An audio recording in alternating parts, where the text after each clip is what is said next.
Many years ago, I had the privilege of attending a lecture by a PhD in education.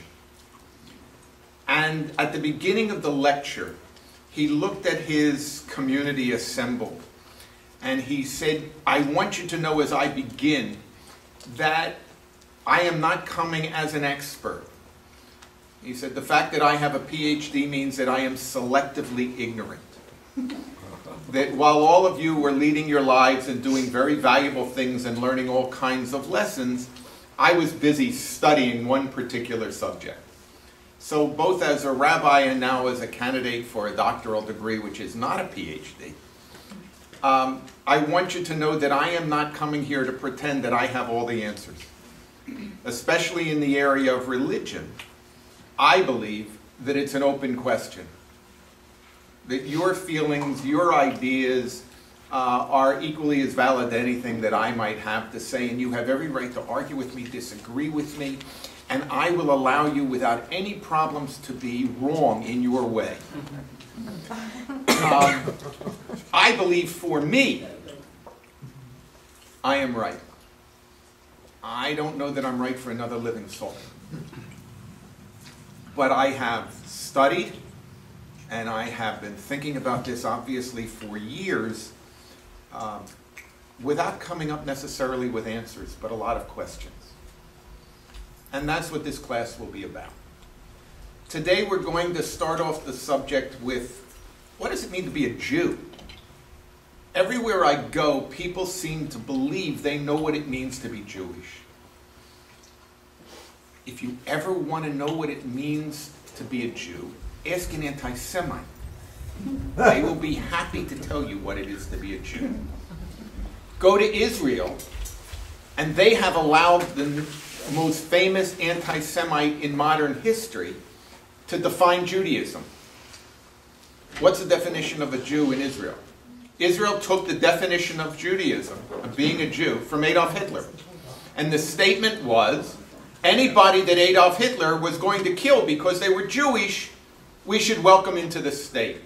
Now, whether that's true today in the same vision and same compactness as it used to be, I can't tell you, because it varies from administration to administration and wherein lies the vote at that moment. And whenever they rule on this, they never have unanimous votes. Correct. And the reason they don't have a unanimous vote is there are, I'm going to contend, in Judaism, no boundaries. Now, everybody's going to tell me I'm wrong, and I can handle that. What does that mean, there are no boundaries? It means there are, well, I could tell you there are probably one or two, but that's where we're going to argue. It means, essentially, that nobody has the right to tell you you're not Jewish. In 21st century America, if you say you're Jewish, you're Jewish. You may not be Jewish to the person sitting on either side of you, but in 21st century America, when you say you're Jewish, you're Jewish. And nobody can rule you out. Now, there may be individuals who want to. When I was ordained at HUC in Cincinnati, and I don't know if it's true of the graduates of the New York School, but there was a rabbi at that time, he excommunicated you. Because we were Reform rabbis. And he believed that Reform Judaism was wrong. And therefore, he excommunicated us. And there are rabbinic texts which give him that right.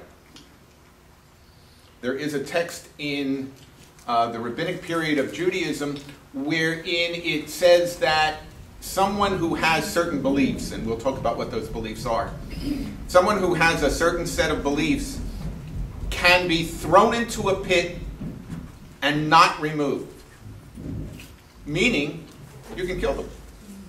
And Maimonides actually says if you hold a certain set of beliefs, different by the way than the earlier rabbis, but if you hold a certain set of beliefs, you can be killed without a trial. You can be killed without it being done by the government.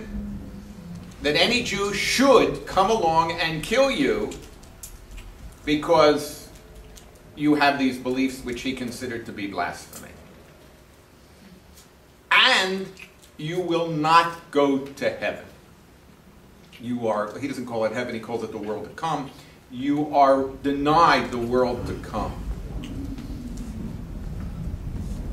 So, I mean, that's a pretty serious set of possibilities that some people had for boundaries. Now we'll go to the opposite extreme. In the year 2000, the Jewish community did what's known as the National Jewish Population Survey. I don't know if any of you were part of that survey, but they also did it in 1990, and I don't know when before that. But as part of the census taking, not done by the government, but done by the Jewish community, there was a Jewish census taken.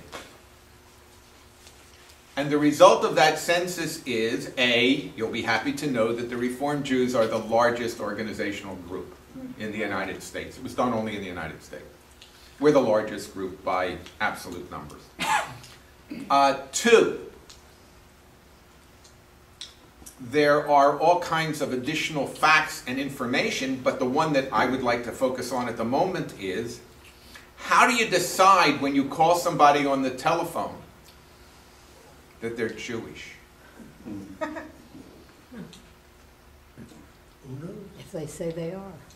But you don't call up and say, is anybody in the house Jewish? By the way, they do. That's exactly what they do. But if you self-identify as a Jew to the National Jewish Population Survey of 2000, and that's one of the arguments people have with the survey, that there are people in that survey who, quote, shouldn't be included, they're not Jewish. But anybody who says they are, including people who claim to be Jews for Jesus, are included in that population survey. Which one was this, the 19... 2000. Okay. Anybody who said it, you could be ruled, you know, into one of the categories. Oh, we have this group over here. We're not going to survey them further because they're Jews for Jesus. And we as a Jewish community rule them out. But we counted them. So what does it mean to be Jewish?